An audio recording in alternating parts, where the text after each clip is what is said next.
And you don't have Zidane, so it's maybe not that hard. Sorry about that. Oh, there you go. Thanks. Sometime I'm gonna pretend to be a hardcore fan of the very first movie. Pretend? So some of my questions are gonna be mean, but in a fun way. It's all good. You can do whatever you want. I got a gun, though.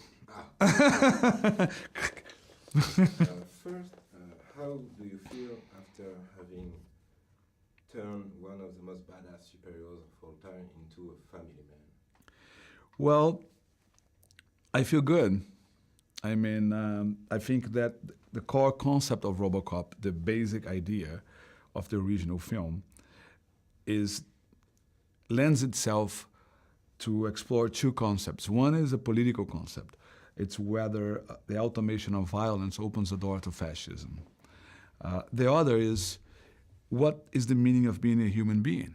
Say you woke up one day and some doctor in front of you said you've been in an explosion and you lost your body and you're now a robot. How do you cope with that? When you open that door, you can make a movie that somehow talks about wounded soldiers.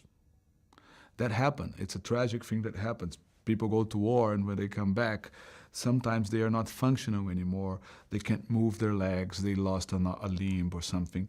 And it's a very dramatic thing because you have to face the people you knew before, and you wonder how they're going to see you and how you're going to relate to them.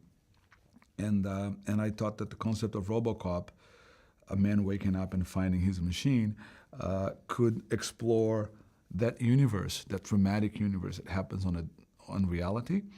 I think that the family is the core emotional relationship everybody has, wife, kid, and so on. And I thought to flush that out, to really bring that to the front of the movie, it would be good if he had a family. And I think, I didn't set out to do the same RoboCop again because it's already been done and it's really good. So I just did my own thing. So I guess when they came at you with the idea of a remake, you didn't think, okay, it's gonna be a huge challenge. I mean, all the fans are gonna hate me. Actually, nobody came to me with an idea of a remake. Actually, I went into a meeting at MGM, and they offered me another movie, actually 2 other movies. But at that meeting, there was a RoboCop poster in the room, and I asked them, do you own the property? Do you own RoboCop? And they said to me, we do. And I said, how about making that movie instead of the ones you were offering me? And at that time, Aronofsky had developed a script. He was going to do it, and then he dropped out of the project, so there was nobody there. So they asked me if I wanted to read the Aronofsky script. And I said, I have an idea for the movie, so I'd rather start from scratch. And I explained what my idea was, which was, on one hand, to talk about what it means to be a human being, and on the other hand, to talk about the fact that drones are being used nowadays, and we will have robots replacing soldiers, and what does that mean for mankind and for the future? And 2 days later, I got a call, and they offered me the movie. So truly, if I am guilty of getting a classic movie and doing it again, I'm very, very guilty because it was my idea. This movie is a PG-13, Yep. which is for some a blasphemy. But was it like an exercise of style, filming, shooting violence, but without too much blood and all of that? Right. Listen, movies have to be internally coherent. They have to be, they need to have an internal logic. And that's the most important thing. So violence, it's not something valuable of itself. Oh, you have a movie, just put a lot of violence in it and it's going to be good.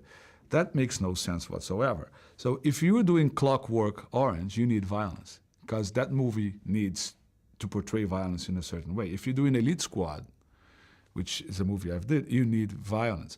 Now, for the original RoboCop, you did need violence, and it was an aesthetical decision.